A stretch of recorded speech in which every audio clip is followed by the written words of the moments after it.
So I'm telling you, this is 2024, a quarter to a half of the exploitation that's happening to our own nation's youth, it's a caregiver doing it in the family. Jaco Booyens is founder of Jaco Booyens Ministries, an anti-trafficking organization working to protect American children from predatory exploitation. But we're talking about a $52 billion industry of buying and selling predominantly women and children inside this country, American citizens. The discussion about a migrant child or a migrant in the country is a completely separate conversation. Booyens says laws against human trafficking are not being sufficiently enforced. Why are cases continuing to increase while prosecutions decrease? And how is pornography a gateway drug into the trafficking industry? Porn is highly addictive because it alters the neural pathways in the brain. This is science, it's biology, it's physiology. The child's defenseless at this moment. This is American Thought Leaders, and I'm Jan Jekielek. Jaco Booyens, so good to have you back on American Thought Leaders. Thank you, Jan. It's a pleasure to be here. 5 years ago, we sat down and you exposed me to some of the really, frankly, horrifying realities of human trafficking, child sex trafficking, and so forth, that things that you have been working on, trying to stop for decades. We then looked at what happened during the pandemic, and that was a whole different ballgame because there were these lockdowns, different policies, the border, online exploitation, huge increase. And here we are today in 2025, where a lot of things seem to be back to normal. What is the reality today?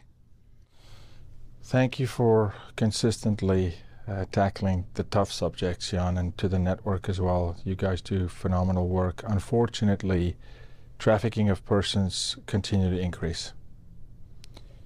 And with that, we see something very important that maybe we'll cover today later on, prosecutions decreasing. So we're at this inflection point in our culture where it seems that things are back to normal, back pre-COVID.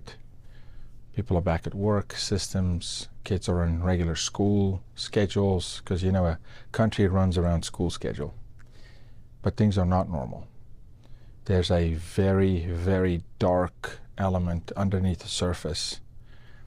I'd say the biggest change from when we sat down last, when we discussed things like the impact of the border on human trafficking, online exploitation, would be that now, other than back then, human trafficking as a slogan, as a concept, has become easy to say, and it's lost its gut-wrenching impact on the American culture.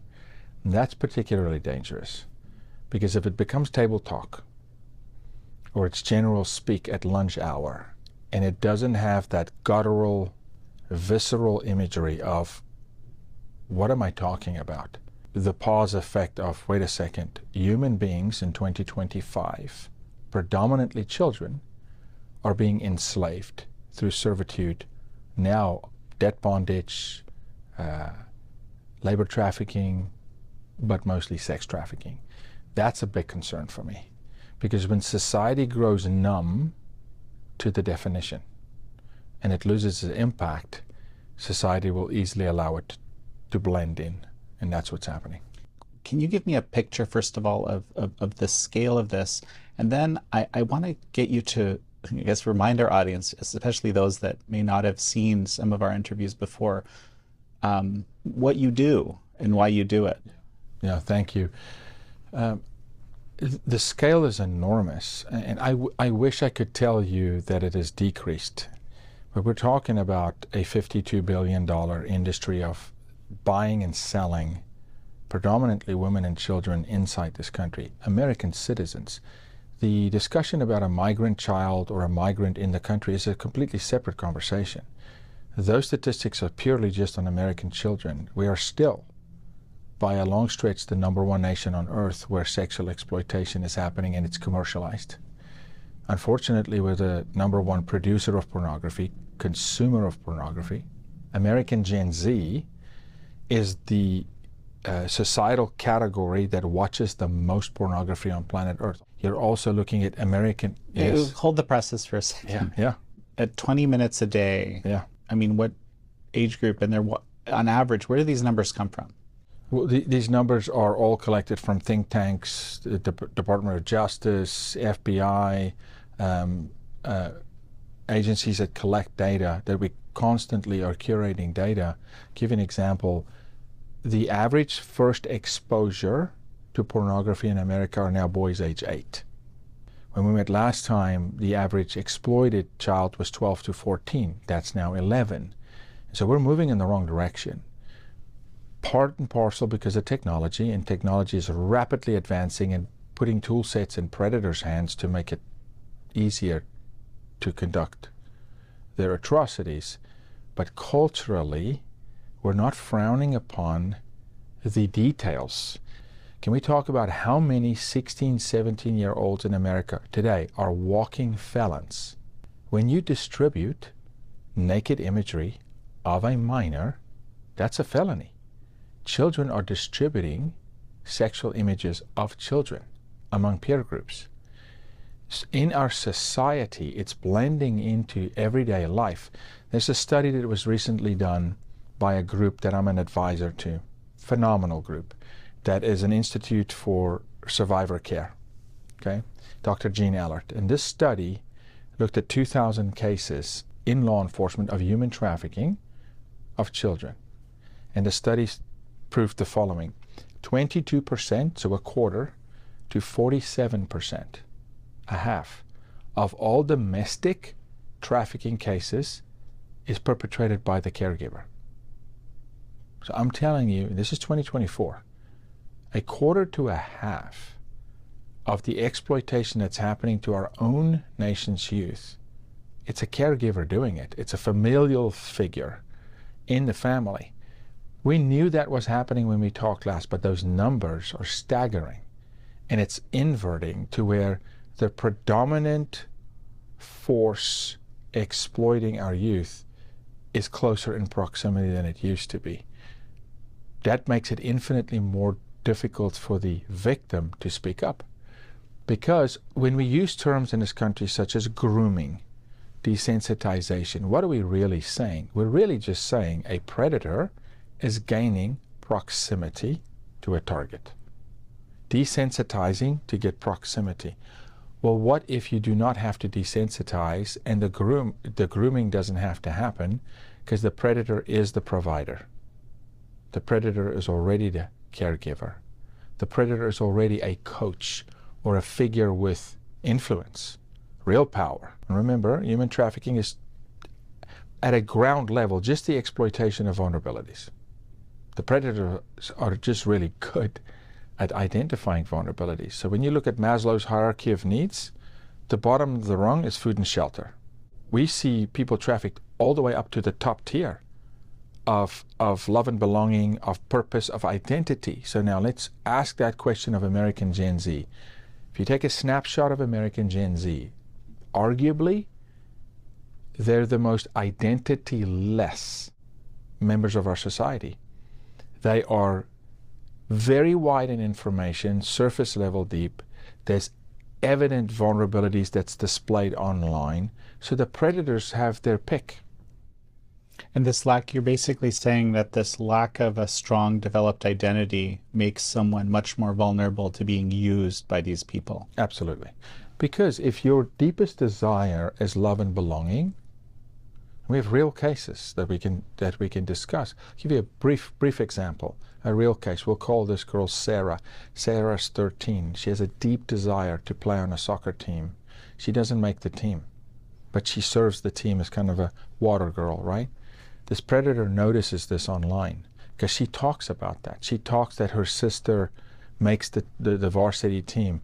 The predator starts affirming her, encouraging her for 9 months, until one day he shows up at her soccer game. He flies 2 states over, takes a selfie with her in the background, doesn't introduce himself to her, goes back home. 2 weeks later, he sends her the selfie.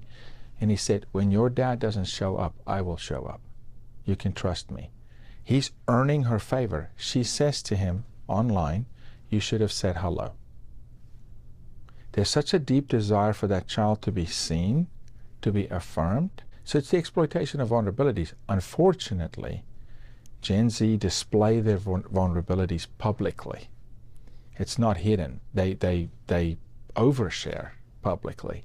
It's easy to read them. And so that's why you see some of the movements in our country where it feels like, why would they just be swept up in a movement? Because they can be. Because they're looking for purpose.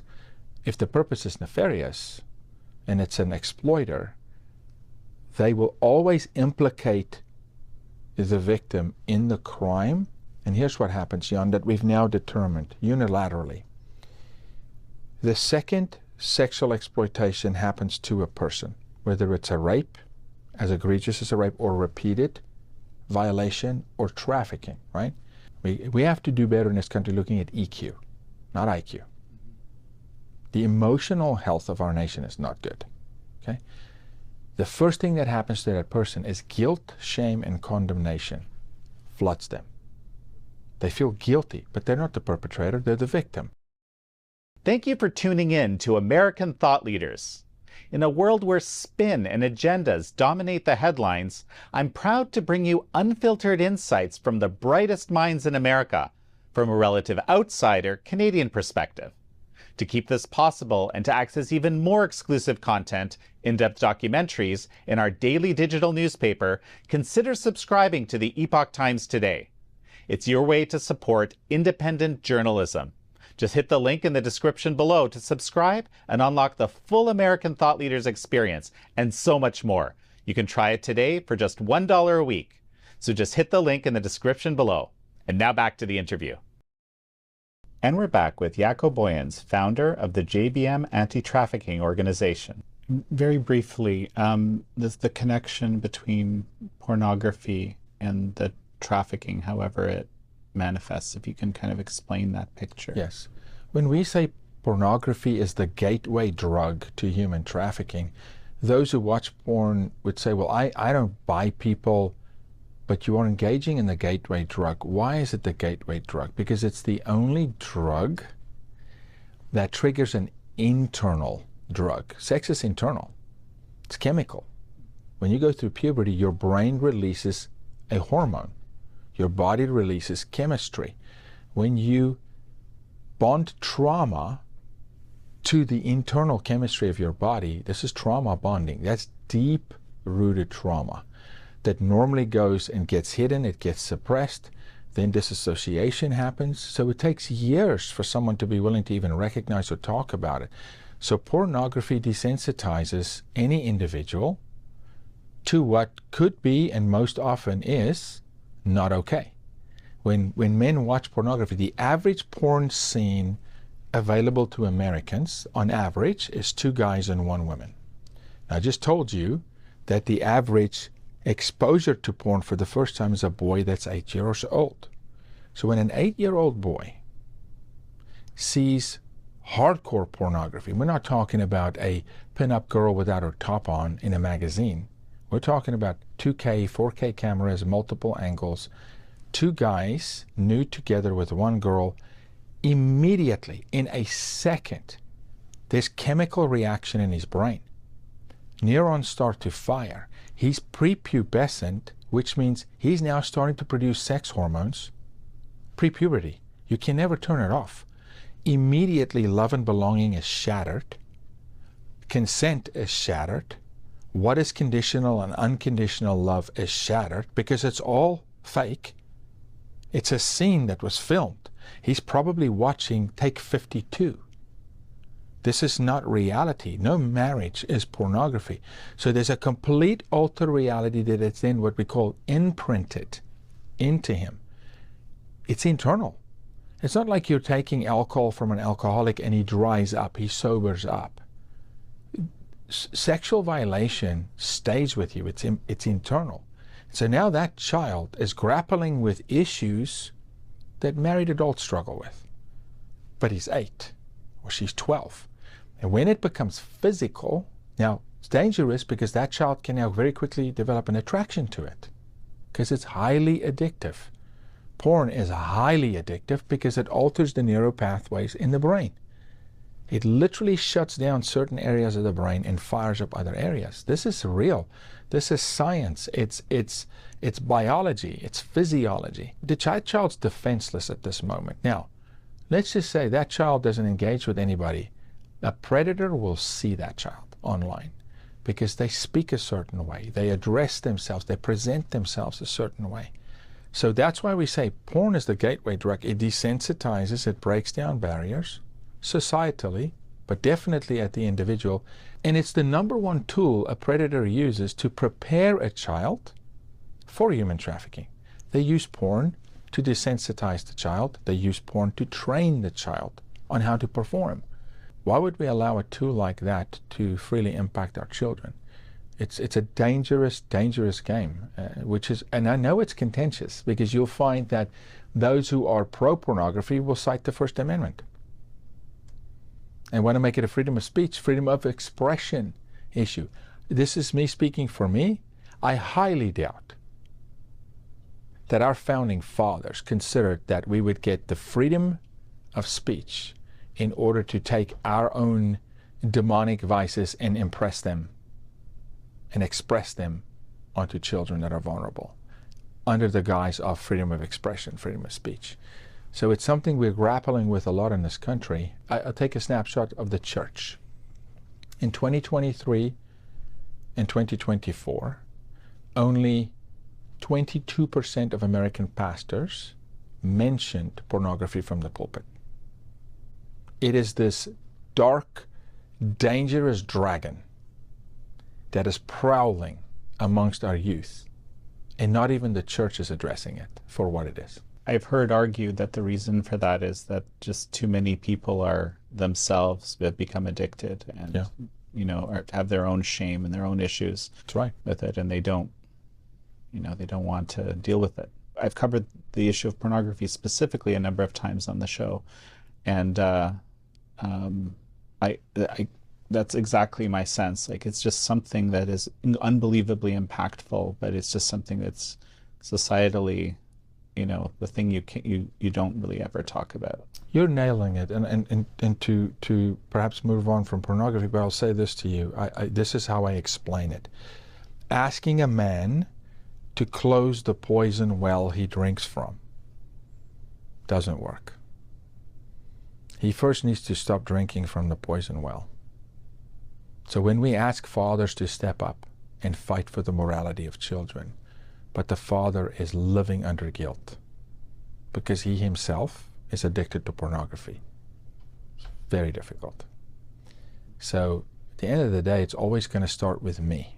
Am I a contributor to the problem, or am I part of the solution?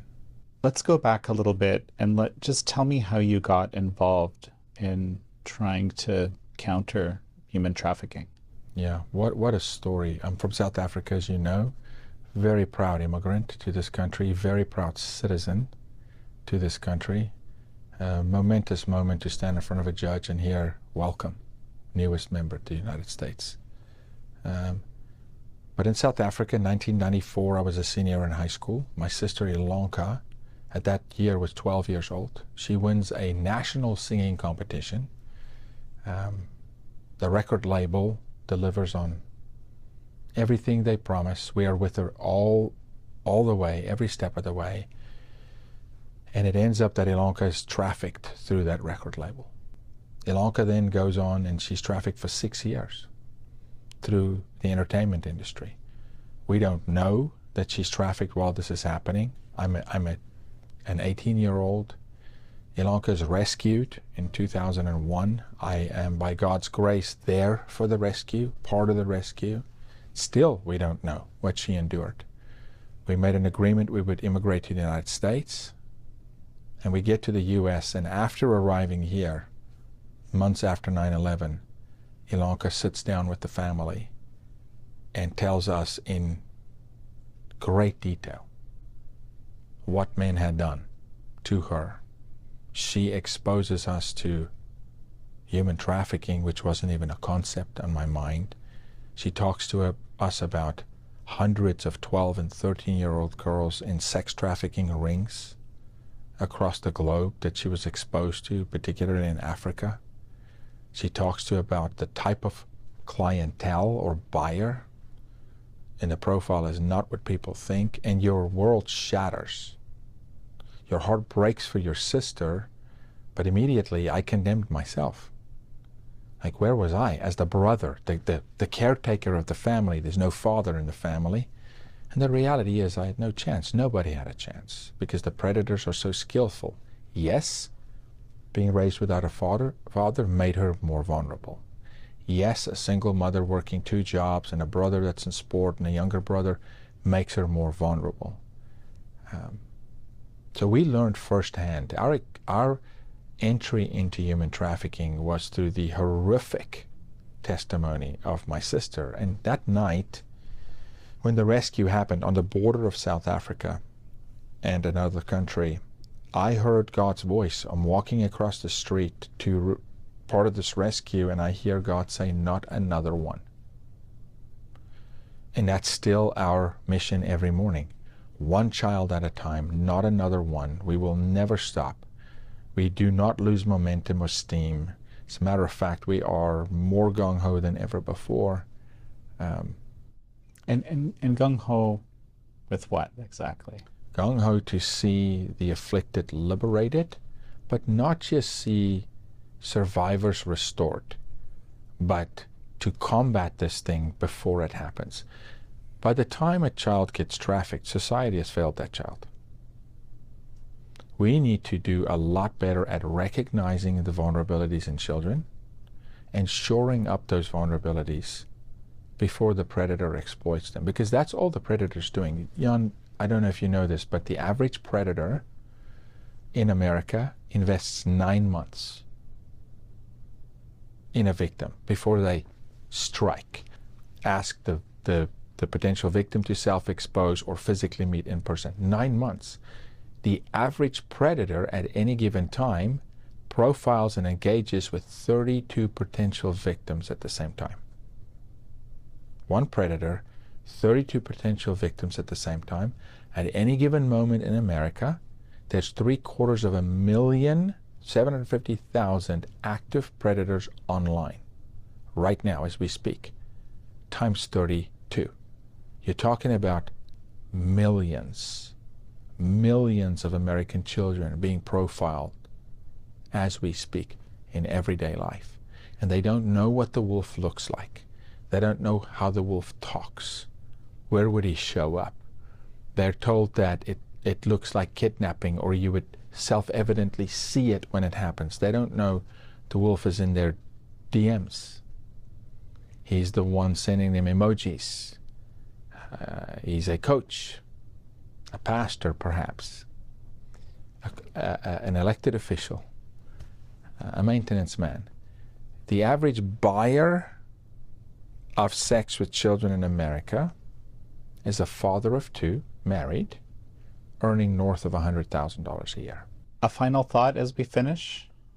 This is a unique moment where we can turn this evil of human trafficking on a dime, when we can finally see justice come to the most afflicted, the most vulnerable of our society. It's an opportunity for the public to partner with elected officials and hold elected officials accountable to say, here's a real solution. We're demanding that justice prevails, and I believe success begets success. Well, Jaco Booyens, it's such a pleasure to have had you on. Thank you, Jan. Thank you all for joining Jaco Booyens and me on this episode of American Thought Leaders. I'm your host, Jan Jekielek.